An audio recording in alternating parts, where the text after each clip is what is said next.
So you're thinking about getting the Alesis Crimson II SE. Maybe you've seen its stunning looks and that massive list of features for the price.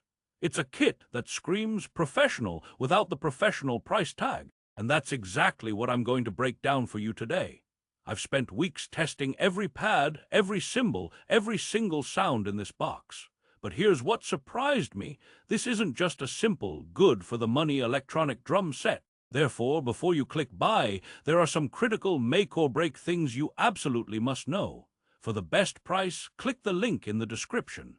/N//N, let's be honest, you're here because that price is tempting. Alesis is famous for packing insane value into a box.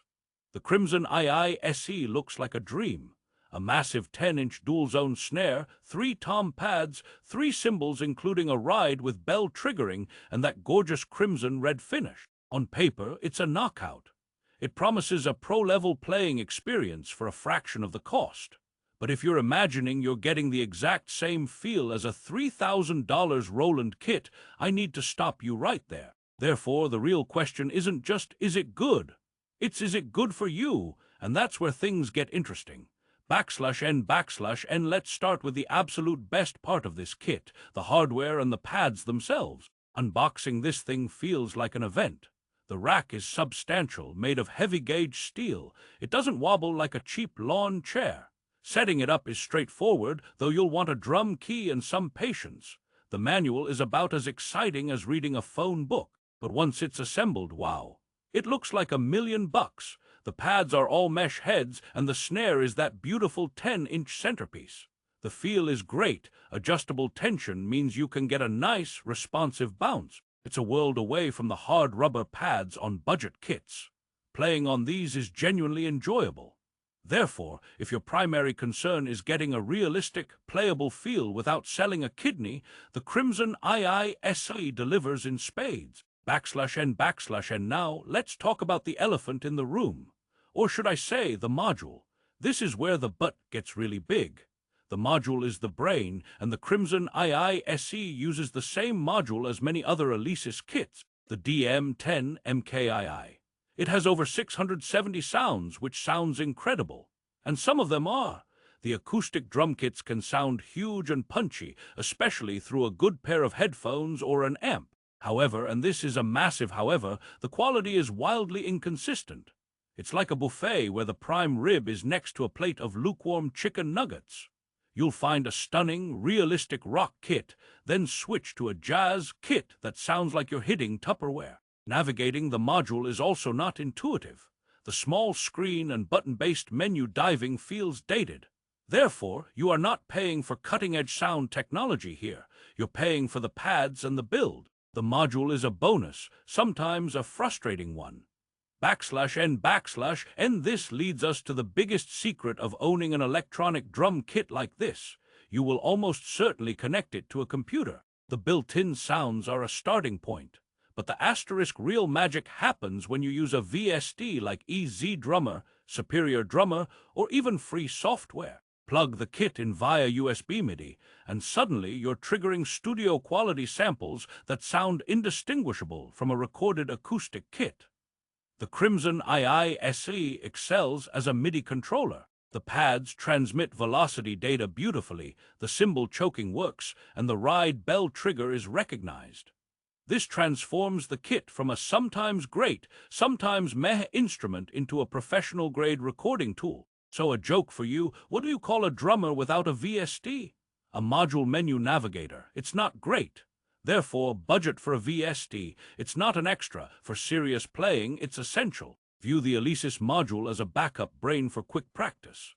/N//N, let's hit the cymbals. You get a hi-hat, crash, and ride. The ride is the star. It's a 14-inch triple-zone pad, meaning you can play the bow, the edge, and the bell, and it registers them separately. That's a pro feature you don't often see at this price.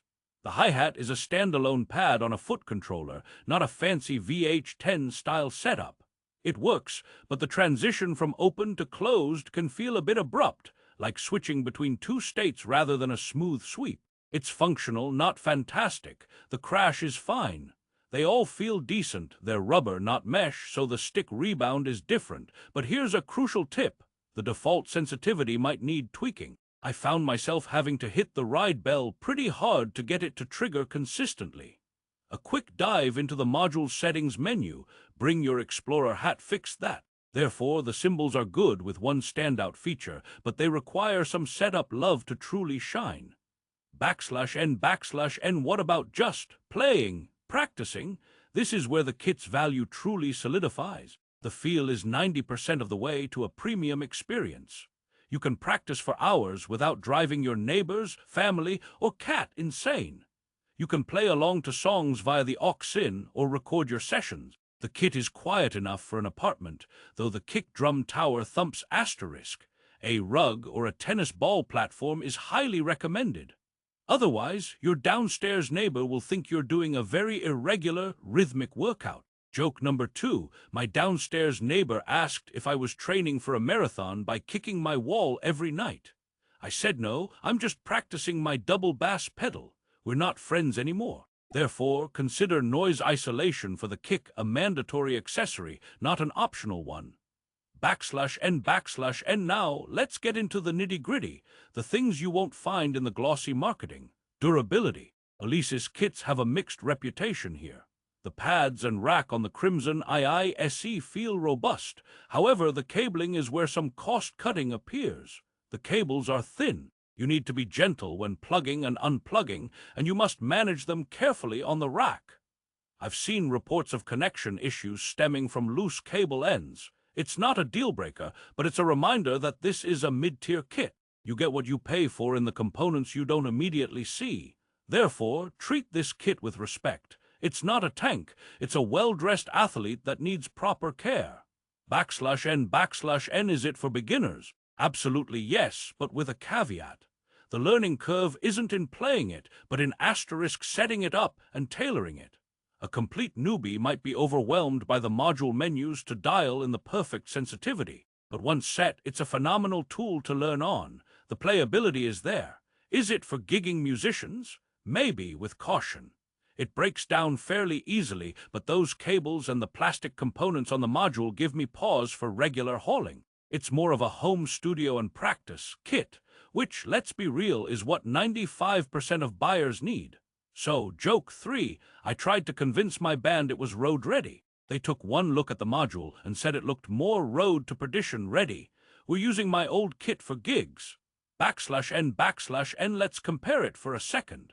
The obvious rival is the Roland TD-0 7kV. The Roland will almost certainly have better built-in sounds and a bulletproof reputation. But it costs more and you get fewer pads, usually a smaller snare and fewer cymbals. You're paying for the Roland name and reliability. The Alesis gives you more physical kit for less money. Therefore, your choice is this. Pay more for a streamlined, reliable, it just works experience Roland, or pay less for a bigger, more expansive playing surface that might require some technical tinkering to unlock its full potential Alesis. Neither is wrong, it's a philosophy. \n, after all this, what's the final verdict? The Alesis Crimson II SE is a fantastic asterisk platform asterisk. It's not a perfect, out-of-the-box pro kit. It's a collection of incredible hardware, the rack, the pads, the size paired with a mediocre brain. But that's okay, because that hardware is the expensive part to manufacture.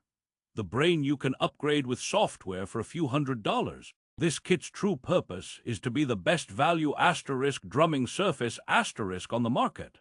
It lets you play with realistic, expressive technique without spending thousands. Joke 4. Buying this kit is like buying a sports car with a lawnmower engine. But hey, engine swaps are a thing, and in this case, the swap is just a USB cable.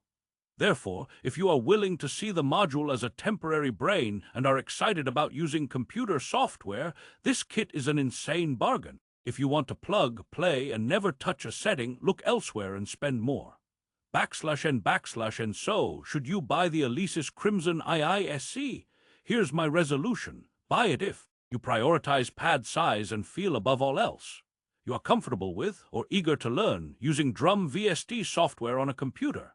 You understand it's a project, kit that needs some tweaking and accessory budgeting, headphones, VST, maybe noise eaters for the kick. Don't buy it if you need flawless, gig-ready reliability straight out of the box. You want the absolute best built-in sounds and refuse to use a computer. You are prone to frustration with technical menus and sensitivity adjustments. \n/n, it's a kit that rewards the hands-on player. It gives you the foundational tools for serious practice and recording as long as you're willing to meet it halfway. The Crimson II SE isn't just a drum set. It's a statement that you care about feel, and you're smart enough to know where the real value lies. It surprised me not by being perfect, but by being so perfectly positioned for the modern drummer. Therefore, if that sounds like you, you won't be disappointed. And for the absolute best price available right now on Amazon, click the link in the description below. Thanks for watching, and I'll see you in the next one.